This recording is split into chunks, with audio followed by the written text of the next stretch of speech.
देखिए, हमें समझना पहले ये है कि जो इकोनॉमिक डिजाइन है, चाहे वो अमेरिका में है, चाहे यूरोप में है, चाहे वो भारत में जिसका पालन हो रहा है, वो डिजाइन ही यही कहता है कि एग्रीकल्चर को खत्म करना है। हमें ये समझना बहुत जरूरी है। अब देखिए, अमेरिका में किसान खत्म हो चुके हैं, हार्डली 2% से पॉपुलेशन से कम रह गए हैं। यूरोप में हर मिनट में एक किसान खेती छोड़कर जा रहा है, और भारत में और चाइना में या डेवलपिंग कंट्रीज में अब सारा जोर है। अभी आपको याद होगा, रघुराम राजन साहब भी खुद कहते थे कि सबसे बड़ा रिफॉर्म भारत में तब होगा जब हम खेती से लोगों को निकालकर शहर में ला सकते हैं, क्योंकि शहर में दिहाड़ी मजदूर की जरूरत है।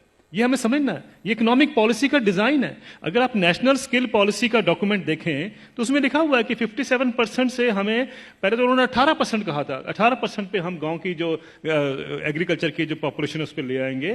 फिर उन्होंने कहा 38% पे अब आ गए हैं, 57 से 38% कर देंगे वो 2022 तक। यानी ये सोची समझी रणनीति का एक हिस्सा है कि किसानों को खेती से बेदखल करना है, शहरों में लेके आना है। ये हमें जानना बहुत जरूरी है। जब हम ये जान जाते हैं तो उसके लिए जो पूरा इकोनॉमिक ढांचा बनाया जाता है। अब जैसे बताया आपने पहले कि देखिए क्राइसिस है, इतने सालों से किसान को इनकम नहीं मिल रही है। जब हम दूसरे सेक्शन को देखते हैं, मैं इसका एक उदाहरण देता हूं सिंपल सा। 1970 में गेहूं का दाम 76 रुपए प्रति क्विंटल था, जो 2015 यानी 45 साल के बाद बढ़कर 1450 रुपए प्रति क्विंटल हो गया 2015 में। उसी दौरान मैंने बाकी सेक्शन ऑफ द सोसाइटी का हाल देखा, उनका क्या हुआ इनकम का। मैं सिर्फ बेसिक पे और डीए ले रहा हूं। उसी दौरान में 45 साल के पीरियड में सरकारी मुलाजिम की जो बेसिक पे और डीए है वो 120 से 150 गुना बढ़ गया, और जो स्कूल टीचर्स की जो तनख्वाह बढ़ी है उस दौरान में वो 280 से 320 गुना बढ़ गई।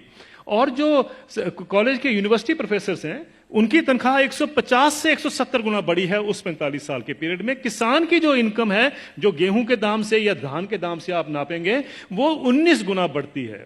अगर ये जितने सरकारी मुलाजमों की भी अगर इनकम 19 गुना बढ़ी होती तो ये नौकरी छोड़ चुके होते आज तक।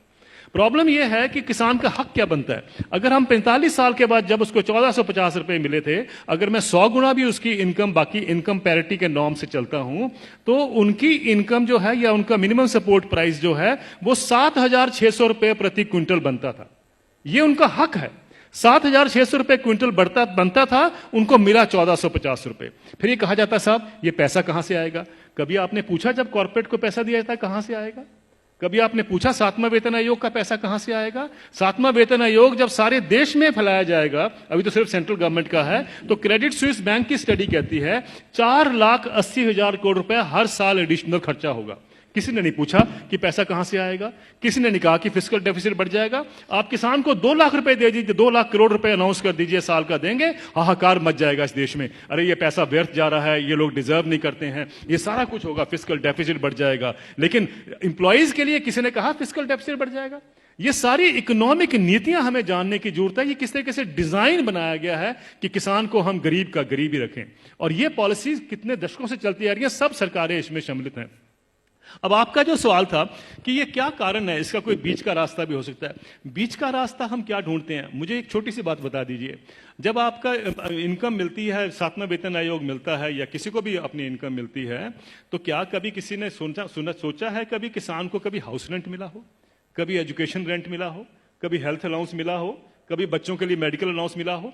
किसानों को क्यों, ये क्या किसान नहीं क्या इस सोसाइटी में रहते हैं? सुप्रीम कोर्ट के जो ऑफिसर्स हैं उनको 21,000 रुपए कपड़ा धोने के लिए मिलता है हर साल का। डिफेंस वालों को 20,000 मिलता है हर साल का कपड़ा धोने के लिए, कपड़े धोने के लिए। और वो लड़ाई कर रहे हैं आजकल, डिफेंस वाले कह रहे हैं कि साहब सुप्रीम कोर्ट वालों को ज्यादा क्यों मिलता है, हम तो बॉर्डर पे रहते हैं। मेरा यह सवाल है, क्या किसान के पास कपड़े नहीं होते धोने को? कभी आपने सुना है कि किसान के कपड़े के लिए 20,000 रुपए भी कभी उसमें ऐड किया गया हो? मिनिमम सपोर्ट प्राइस में क्या करते हैं हम, जो उसकी लागत लगती है और फैमिली लेबर जो लगती है उसको जोड़ लेते हैं, बस यही। और अभी तो एम्प्लॉइज के लिए 108 अलाउंसेस भी होते हैं। अभी तो तनख्वाह और डीए के बाद 108 अलाउंस मिलते हैं। जिस भी सज्जन को 108 अलाउंस मिलते हैं उसको तनख्वाह की क्या जरूरत है, मुझे ये बता दीजिए।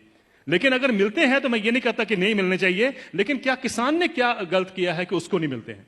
मैं ये कहना चाहता हूं कभी किसान के एमएसपी में हाउस रेंट जोड़ा गया है, कभी उसका मेडिकल अलाउंस जोड़ा गया है, कभी उसके बच्चों के लिए एजुकेशन अलाउंस जोड़ा गया है? क्यों? क्या उसने बच्चे नहीं पालने हैं?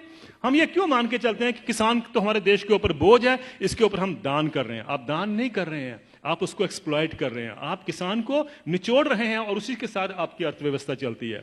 ये अर्थव्यवस्था के जब तक हम ढांचे को नहीं देखेंगे, हमें समझ नहीं आएगा कि किसान को मार इतने सालों से क्यों पड़ रही है। क्या